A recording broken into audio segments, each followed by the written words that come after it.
Welcome back to the Educational Highway. Today, we're jumping into a topic that affects pretty much everyone at some point: dating.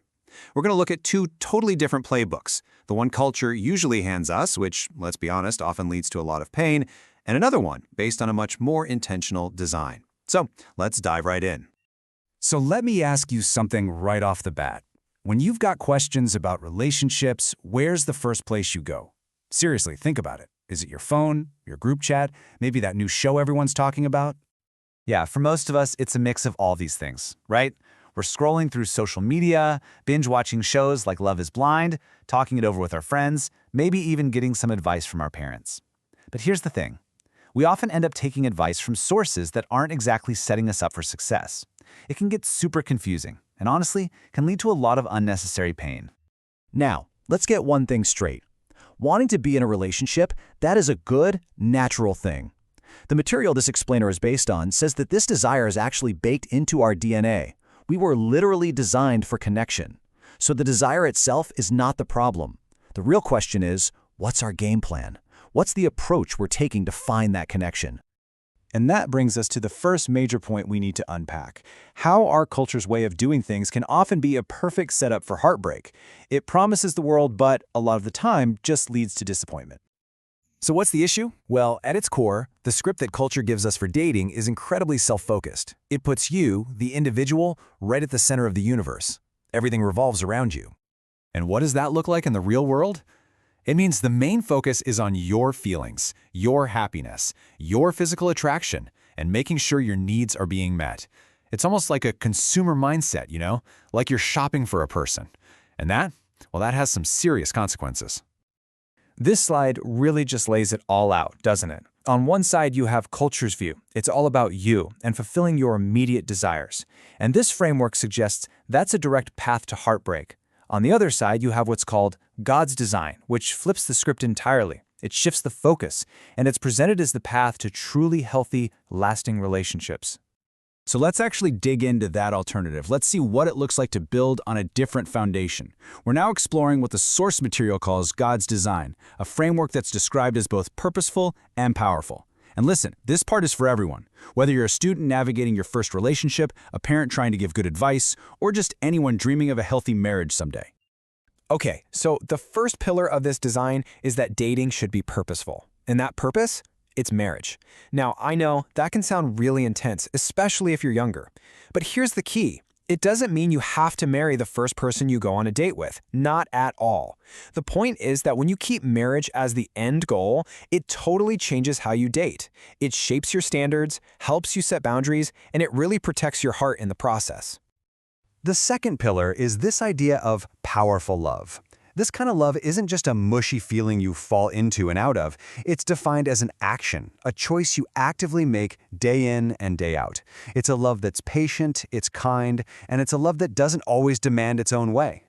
And this whole idea is rooted right here, in this famous passage from 1 Corinthians. It describes love as something that gives, not just takes. It isn't easily angered or full of itself. It's a totally different standard that shifts the entire question from what can I get out of this to what can I give. So you can see what happens when we get it backwards, right? When our own desires, our feelings, our attractions, our immediate wants come before this intentional design, this framework says we will inevitably end up disappointed. We just get stuck in a cycle of heartache. Which leads us to the super practical part. If the goal is to avoid that whole cycle of heartache, how do you actually pull it off? Well, it all comes down to one core idea: guarding your heart. And here's why that's so important. The source uses this powerful metaphor. When we go through heartbreak without any kind of protection, we don't just get sad and then move on. No, what we do is we start building emotional walls to make sure we never get that hurt again. And these walls, they can look like a few different things. First, you've got the wall of insecurity. This is where a bad breakup makes you start questioning your own worth, your own value. Then there's the wall of shame. This is when we start carrying the weight of past mistakes and letting them define who we are. And finally, we build the wall of rejection. It's basically a defense mechanism, right? We decide we're not going to let anyone get close enough to ever hurt us like that again.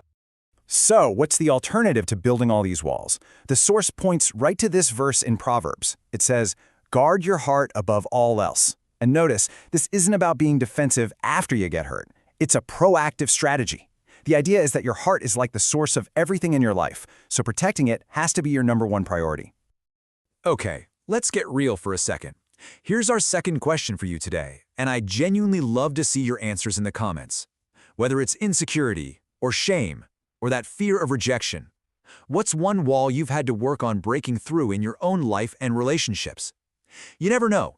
Sharing your experience could really help someone else out there.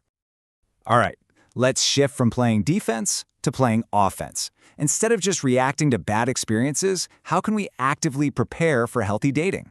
This next part is all about building a really strong foundation for your future. This slide is awesome. It gives us a super practical checklist. 6 keys to this kind of dating. It starts with focusing on friendship before you even think about romance. It's about looking at someone's character, not just their looks. A big one is being clear with your intentions right from the start, because being clear is being kind. Another huge one is accountability, having wise people like family or mentors who you can talk to about this stuff. And finally, and this is so important, always being willing to walk away if you know it isn't right. As we start to wrap this up, I know that for some of you, this might have stirred up some old hurts. Maybe you're thinking, man, I have not guarded my heart. Or all you've ever seen are broken relationships. But the final message here is all about hope. It's never too late. God is presented as a restorer, someone who can heal those broken pieces and take away all that guilt and shame. And that brings us to the last thought I want to leave you with, and it's so powerful. You are not what you've done or who you've dated. You are who He says you are. Remember, all the material in this explainer was created by us here at the Educational Highway. We'll see you next time.